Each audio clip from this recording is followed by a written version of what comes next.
and I welcome the opportunity to speak on this, the second stage of the Bretton Woods Agreement's Amendment Bill. This legislation has been well flagged and has had a long gestation before reaching the Dáil, so it is to be welcomed that we now have legislation before us for scrutiny. The aim of the bill is to facilitate the state's participation in the International Monetary Fund's new arrangements to borrow NAB and streamline procedures for contributing to IMF trust funds. Before considering in detail the provisions of the bill, I want first to reflect more broadly on the role of the IMF.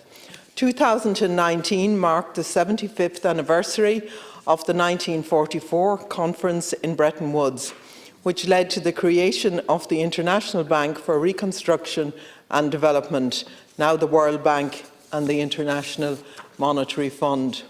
To begin with, it should be noted that in many respects the Bretton Woods era ended in the 1970s. Bretton Woods was a dollar order with the American dollar and the only currency that was guaranteed convertibility to gold and as the currency of most international trade. The Bretton Woods order had obvious advantages for the United States, but also allowed European states to control capital flows from their respective countries into the United States. For its architects, the system had a crucial role to play in halting capital flight and allowing governments to manage interest rates in pursuit of full employment. Spurred by the oil crisis, this order was ultimately ended by the decisions of President Richard Nixon between 1971 and 1974 to abandon fixed exchange rates, adopting the floating exchange rate system and the removal of capital controls. The post-Bretton Woods era was a new world that had huge ramifications for the global economy. Public and private debt rose massively, unemployment increased, and the post-war system was replaced by a neoliberal system. What did survive was the institutions of the World Bank and the IMF. The stated role of the IMF since its inception has been to promote international financial stability, exchange rate stability, and monetary cooperation. It ensures confidence by making the general resources of the IMF temporarily available to members, lessening the duration and severity of the balance of payments imbalances. It must be said that this has not always met with these objectives, instead imposing structural adjustment programmes that have led to the increased inequality, poverty and social breakdown in lower income countries. However, its role and importance cannot be dismissed on these grounds. Quite the contrary, it is because of its importance that the historic programmes it has imposed have been so damaging. Its role is crucial. It includes the facilitation of international trade, promotion of employment, the sustainable economic growth and reduction of global poverty. A core responsibility is the provision of loans to member countries that are experiencing actual or potential balance of payments problems. Resources from the IMF loans to its members are provided by member countries primarily through their payments of quotas. Multilateral and bilateral borrowings serve as a second and third line of defence, providing temporary and supplementary resources. The new arrangements to borrow, or NAB, constitutes a second line of defence to supplement IMF resources to cope with an impairment of the international monetary system. Through the NAB, member countries and institutions lend additional resources to the IMF.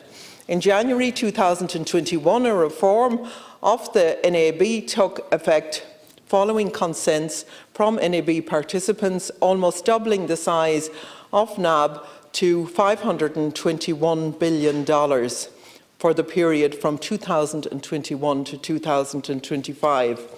Activation of NAB requires support from 85% of eligible participants. The core provision of this bill is to allow the state to participate in the new arrangements to borrow facility within the IMF. I now wish to turn to particular provisions for the bill. Section 2 provides for the approval of Ireland's participation in the NAB decision, whereby the Central Bank, acting in its capacity as Ireland's fiscal agent to the fund, will be responsible for providing a loan to the IMF in the case of a call on the NAB. Under the terms of the NAB decision, adopted on the 16th of January 2020, the state committed approximately €2.3 billion. Section 2 grants the necessary powers to the Central Bank to perform the obligations and exercise the rights arising from Ireland's adherence to the NAB decision, namely the provision of a loan or promissory note to the IMF in the case of a call on the NAB. Since the original NAB decision was adopted by the IMF Executive Board on the 27th of January 1997, the NAB has been renewed on 8 occasions.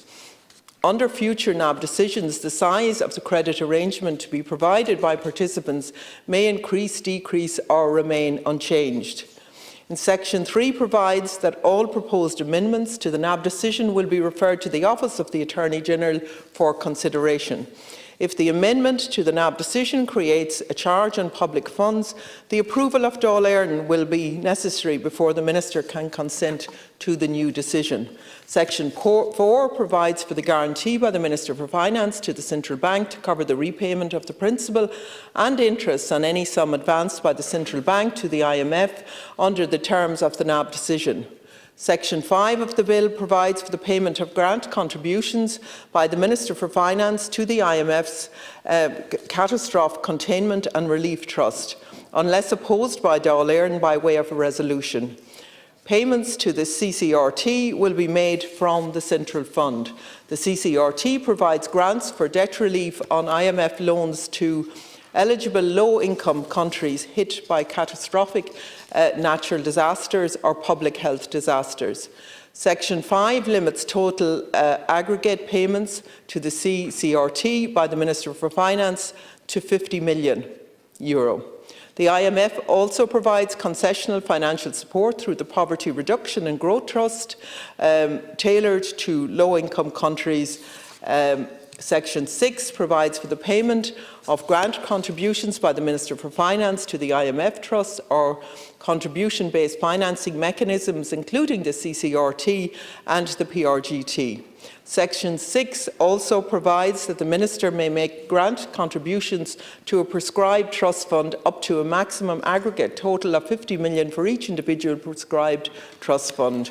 And it imposes a collective aggregate limit of €325 million on grant contributions to all prescribed trust funds, the CCRT and the PRGT. Ireland joined the IMF and the World Bank in 1957 as part of a process of deepening our engagement and the integration with the global economy. The legislation governing Ireland's membership of the institutions is the Bretton Woods Agreements Act 1957, which has been amended several times. As is well known, the IMF is not adverse from loading the loans it issues with ideological conditions that have often stunted the economic and social progress of developing countries. Neoliberalism must be abandoned if global inequality is to be reduced and sustainable development achieved. Ireland itself has experience of this ideology and its consequences, having been subject to a programme of austerity under Troika. After long advocating policies that put the interests of private capital before those citizens in developing countries, the IMF has shown signs in recent times of moving course, such as its response to COVID-19 pandemic and recent criticism of the framework to deal with debt distress.